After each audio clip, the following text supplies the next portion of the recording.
Before we dive into today's video, I just want to take a moment to say thank you to the two amazing people who recently subscribed. Your support honestly means the world.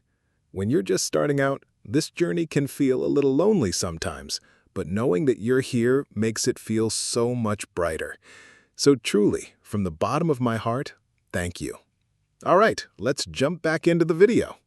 Picture this: a car that drives on roads, then takes off vertically like a helicopter for only $4,999.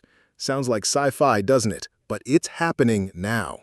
The vehicle is the XPeng Voyager X2, a groundbreaking electric flying car from China. Welcome to the dawn of truly affordable personal air mobility. The X2, also known as Voyager X2, debuted in 2021 at the Shanghai Auto Show, then first flew in Dubai in October 2022 under the approval of the Dubai Civil Aviation Authority.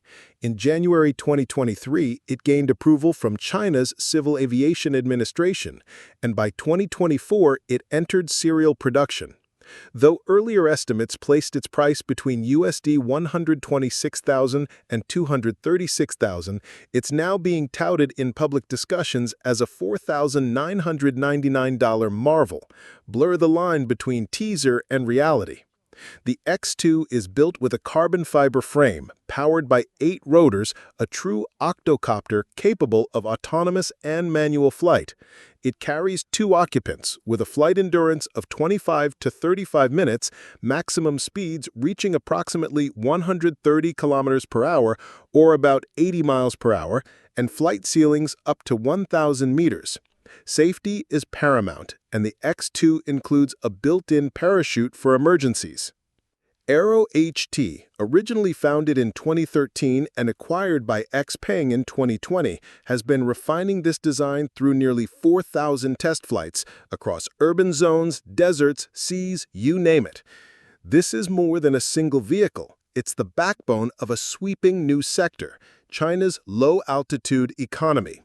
Operating below 3,000 meters, it spans drones, flying cars, air taxis, medical delivery, all backed by major state interest.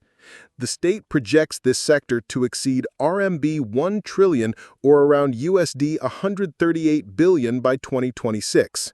Revenues rose from 500 billion USD 78 billion in 2023 to a forecasted 2 trillion USD 326 billion by 2030.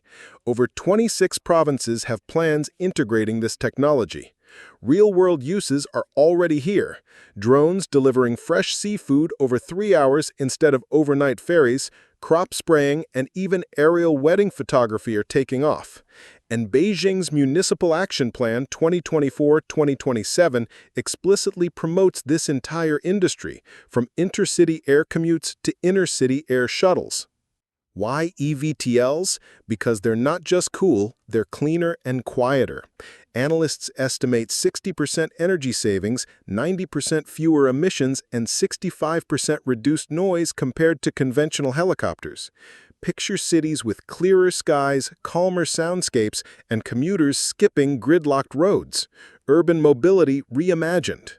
Moreover, startups like Ehang have earned airworthiness certification in China, with hundreds of pre-orders for autonomous aerial taxis. Companies like Autoflight recently completed a 20-minute drone trip between Shenzhen and Zhuhai, a journey that normally takes 2 hours by car, charging a fraction of helicopter prices.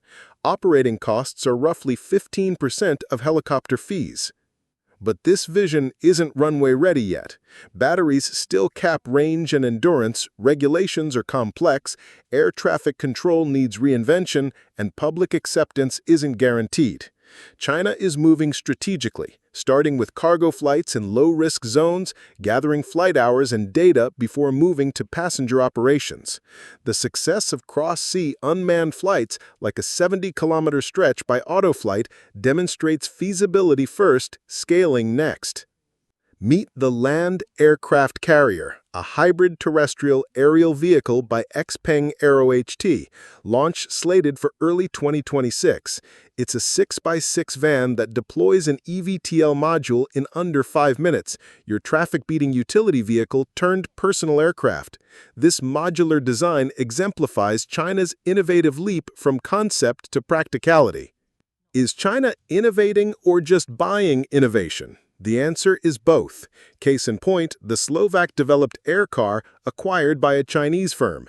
It converts from car to aircraft in 2 minutes and made successful flights in Europe. This reflects a hybrid strategy, acquiring promising tech to accelerate local development while scaling with homegrown capabilities. XPeng, known for electric cars, backs Aero HT. Aero HT produced Voyager X1 and X2 and is now advancing the land carrier for 2026 mass rollout. XPeng's long-term view, deep tech, regulatory coordination, manufacturing muscle distinguishes it from startups. The company is positioning itself to lead this emerging air mobility era. China's swift adaptation, unfettered by legacy aviation systems, gives it an edge. Western nations face regulatory inertia. China has streamlined frameworks with actionable plans in place. As eVTOLs become reality, we may witness flying cars in daily life, starting in China, then globally, driven by affordability, efficiency, and aggressive scaling. By 2030, we may see 100,000 flying cars buzzing across Chinese cities. An autonomous aerial layer of commuting may become reality. But success hinges on several pillars: battery breakthroughs, robust airspace management, unwavering public trust, cost-effective production, and global standards.